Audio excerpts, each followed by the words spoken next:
In this exercise, I'm just going to talk about a really quick one. I actually did the exercise, but I can give you a bit of an overview. What we used to do was to go to the virtual machine, say remote access, and each time we have to go inside our virtual machine, set that this one, and then enter password, @123. So each time what we were doing was we go inside our virtual machine, and to have the internet information services running, we have to go to the add rules and install the configuration, whatever we had to do. So in this lab I can show you a very easy way that you really don't have to go inside a virtual machine and install the internet information services. I've already done that, but I can show you how that's going to work. So let's see if that makes sense. So this is how we used to do. I'm not going to do it, but I'll just show you what I mean.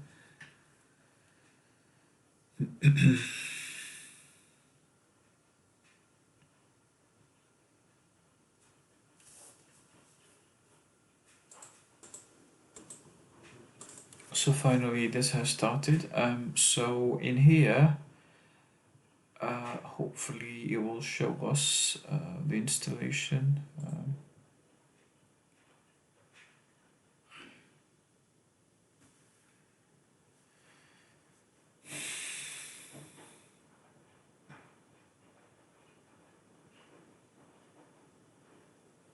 Okay, come on. So in here, what we had to use was we go to the add roles and features, and then we go to next, and then next. And then you see the web server, I actually didn't come here and did it, it's just already configured, and I'll show you how. So we don't have to come here and then perform all this installation here. What I just simply did is, I'm gonna go back to the machine. So this is our virtual machine. What I did is I create a storage account. Called it trial. Inside storage account. So inside our storage account, I created a container. So you can create container inside your storage. I created a container, and that container, I created a container called test, and inside that test, there's a PowerShell script, which actually looks like this one. Let's see if I can find this one. There. So here it says import module, server manager, add Windows feature, web server.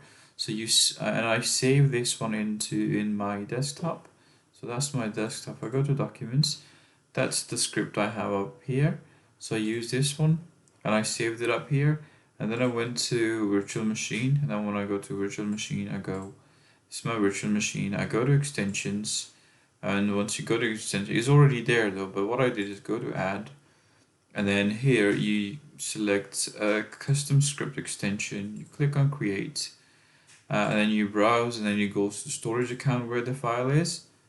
And then you go inside the test, and this is where you can select the file, and then you can select the file. It'll take a bit of time for the transitioning, but after that it will do all the installation itself, and when it's done, you can easily access to the the virtual machine.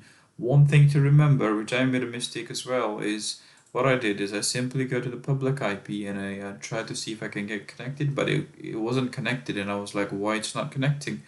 So I actually forgot to add an inbound rule, port 80. Either when you create a virtual machine, you make sure that it's checked in for port 80. If not, then you can go to the networking and make sure that the port 80 is enabled here.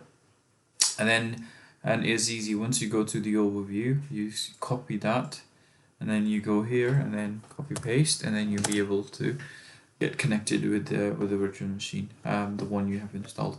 So I hope that information is enough for you to practice on this. So thank you.